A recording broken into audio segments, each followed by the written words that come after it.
You too should have seen their faces, Kush said, slapping his thigh with delight. They looked like Brahmins who had eaten Ashubh Bhojan by mistake and didn't know whether to spit it out rudely or swallow it and violate dharma. And they had so many arrows sticking out of their arms and legs, Love said, if they stood close together in a bunch, they would have looked like a giant hedgehog. Both boys laughed in the high-pitched tone of young men whose voices had not been altered by maturity yet. Nakhudi grunted non-committally, shaking her head wistfully. You boys. One of these days, you'll run up against someone who's a match for you too, and there will be hell to pay. How many grandmas have you held up and robbed until now? Nakhudi. Love said plaintively. We didn't rob anybody. We just took back a fair share of what Ayodhya takes from the people unlawfully, that's all. That's right, Kush said, equally outraged. Whatever we took from those grandmas belonged to the people, and we took it to give it back to the people anyway. So it wasn't robbing. Nakhudi looked at their two young faces, identical chins turned up stubbornly to point at her, dusky cheeks flushed with their recent adventures and their present outrage.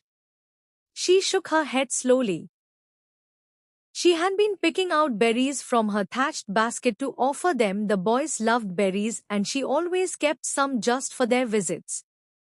She put down the handful of choice berries she had picked out lovingly from the basket and stood. Her head almost bumped the roof of her little hut when she drew herself to her full height, for it was built low to withstand the sweeping monsoon winds that sometimes washed this hillock in the midst of the deep woods. She glared down at the boys. Standing to her full height, she topped their tousled heads by easily twice their height. She was taller than any woman they had ever seen, taller than most men they knew, and her scarred broad face, flat nose, shining dark eyes, and formidable bulk all combined to give her a fierce aspect. She used all of that as well as the hoarse voice that lent her an air of danger and made her seem angry even when she wasn't, to deliberately intimidate them. Listen to me, and listen well, for I'll only say this once, she rasped, poking an outstretched finger into Love's chest and then at Kush's chest.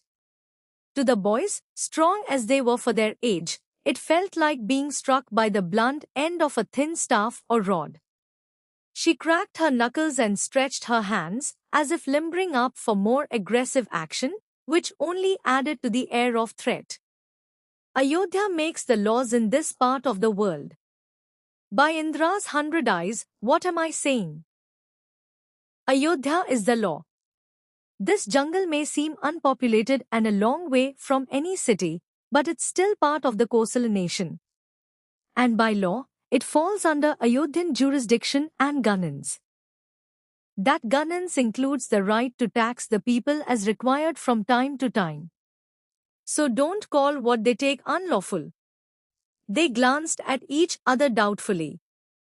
Suddenly, the same two young bowmen who had stood up to an entire grama protected by armed warriors had been reduced to just two startled young boys.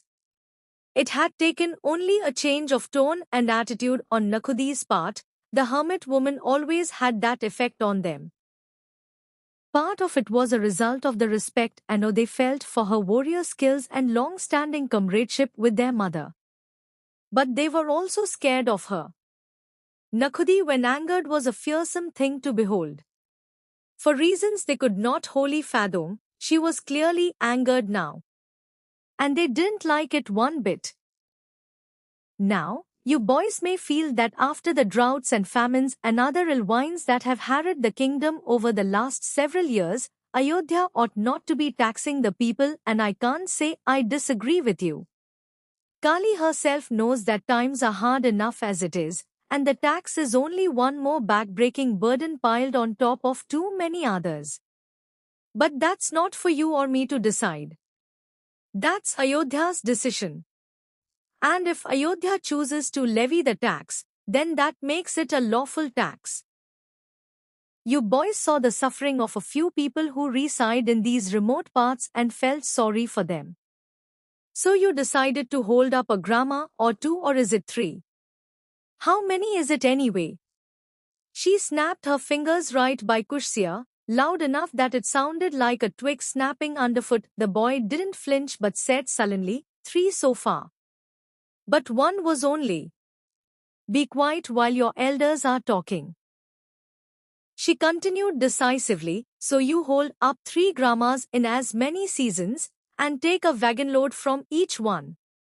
And you distribute the contents of that wagon load to the poorest, most needy people you can find around here.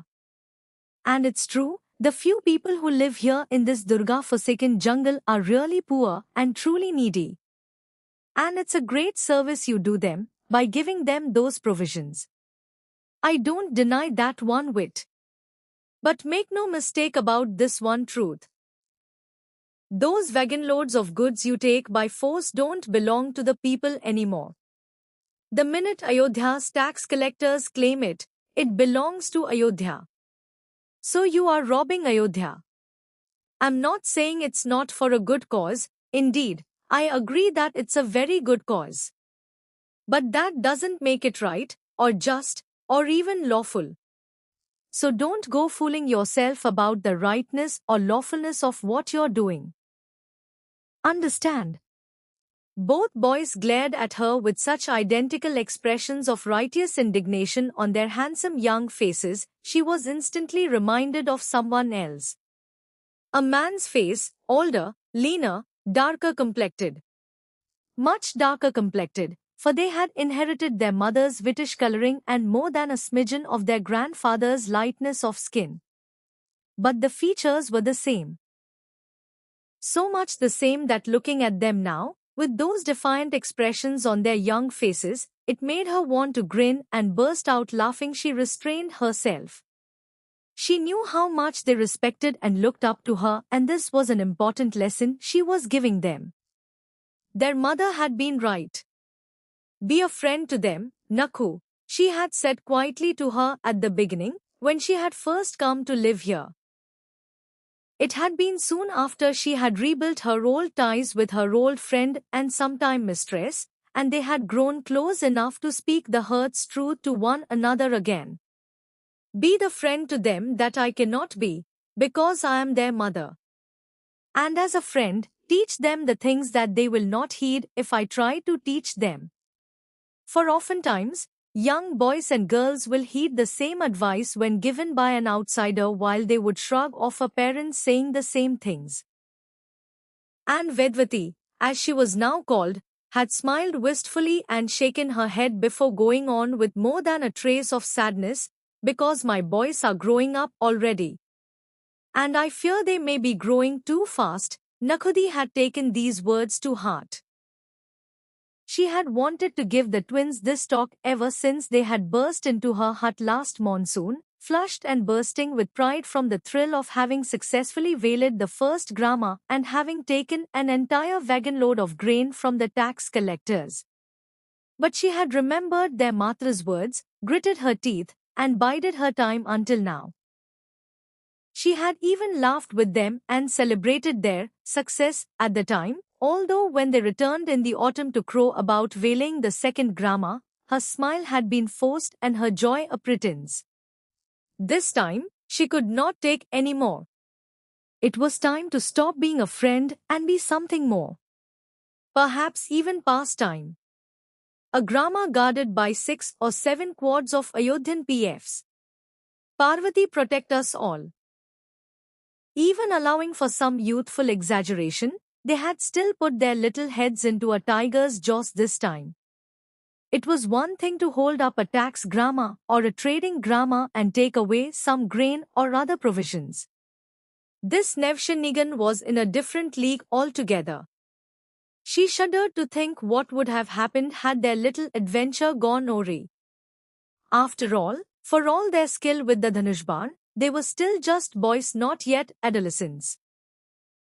And if they continued on this path, not likely to achieve that stage of maturation. Yes, Vedvati, she said silently now, your boys are indeed growing up too fast.